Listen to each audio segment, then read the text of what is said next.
Okay, hello Dr. Walter, whoever's watching this, hi. I'm doing the recipe share quest for my Bio 10 lecture portion of the class. And today I am making corn chowder. This recipe I actually invented myself, so I'm kind of proud of it. But it is kind of a traditional food, so it's not that bold. But anyways, I did some prep work off camera, so I was going to show you that before I get started on the recipe. Alright, so here I have my aromatics already prepped. I peeled and diced an onion, half of a large white onion, and 3 cloves of garlic. And over here I have I have my bowl of veggies that I have prepped right here. It is 2 large carrots, 3 stalks of celery, and 3 Yukon Gold potatoes, peeled and chopped. The carrots are also peeled and chopped. And 1 can of whole kernel corn, drained and rinsed. And those are the veggies that I have prepped right here. Okay? I also have my spice mix prepped right here. Ooh, oh, you guys can't see it very well. Okay, hold on. I'll lift you up. Woo. All right, there's my spice mix. Okay.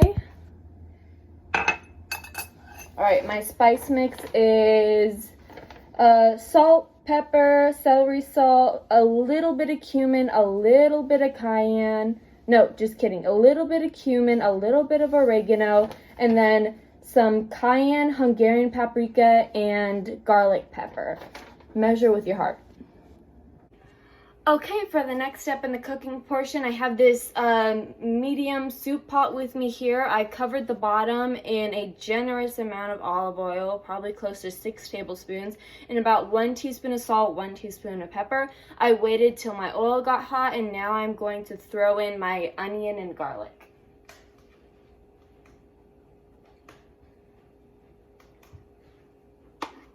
All right.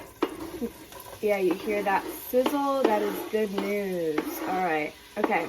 So now that we have the... One second. Okay, now that we have the onion and garlic in the pot, we're going to give it a little stir so that it gets coated in the hot oil and the spices. And we're going to let that sit in the pot on medium heat for about 5 to 10 minutes until the garlic is lightly browned and the onions are fully translucent. If you want, you can let the onions and garlic go a little bit longer if you want them caramelized, but I prefer to stop their cooking just before they get caramelized and when they're at the translucent stage. Alright, hello, we're back. Alright, the onions and garlic currently look like this. And we are ready for the next stage in the cooking process, which is going to be stirring in our spice mix to the pot.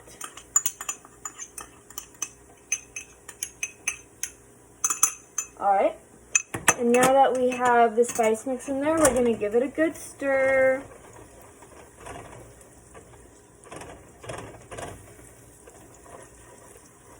Alright, almost done.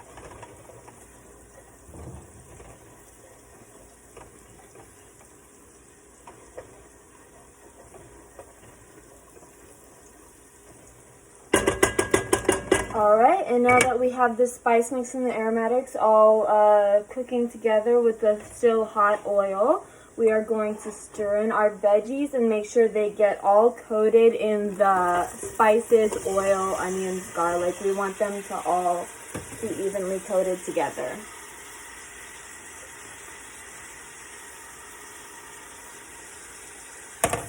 Alright, I'll be back in a minute. Okay, I've given my veggies, aromatics, and seasoning a good stir, so there you might be able to hear them sizzling on the bottom of the pot. We got the pot on medium-high heat, and we are going to start on the broth by pouring in 2 cups of veggie broth. Alright. I'm going to give this a stir and be right back. Okay, now that I've stirred the veggies into the beginnings of our broth, I am going to put the pot on medium-high heat and keep the lid on and just let it all simmer together for about 10 minutes. Okay, we are back from letting the soup simmer on medium heat for 10 minutes with the lid closed. I only stirred it once because we want to keep the steam in for those 10 minutes to help keep the moisture in. But anyway, it is now the time for the next step in making the broth, which is adding in 1 cup of heavy whipping cream to the pot. Alright, yeah. You can hear the angry bubbling calm down almost immediately. Alright, and then after we have this whipping cream stirred into the pot very well, we are going to let the soup simmer on medium-high heat with the lid cracked for about 50 minutes or until the potatoes and the carrots and the celery pass the fork tender test. It takes about 50 minutes. The fork tender test is when the potato is so tender that a fork can pass through it very easily. Alright, I'll see you guys in a little bit.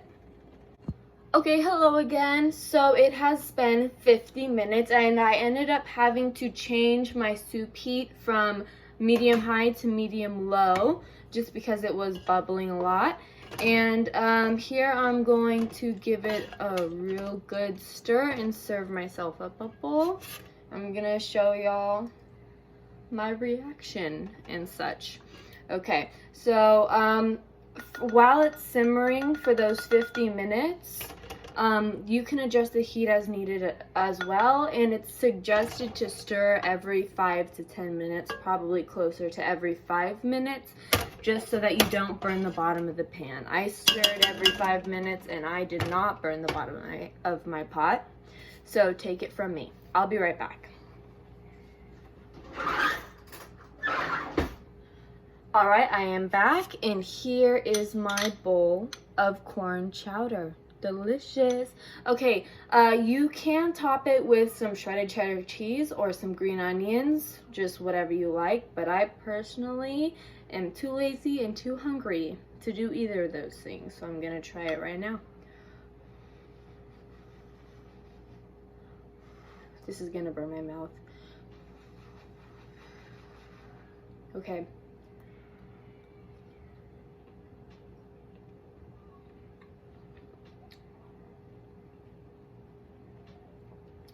Yes, this is very good. This is a very good soup. By the way, the broth comes out very thick.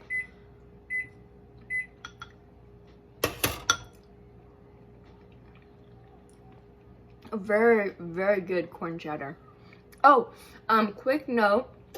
Most corn chowders at restaurants are not vegetarian because they use chicken stock, so be aware of that. But my corn chowder uses veggie stock, so it is vegetarian.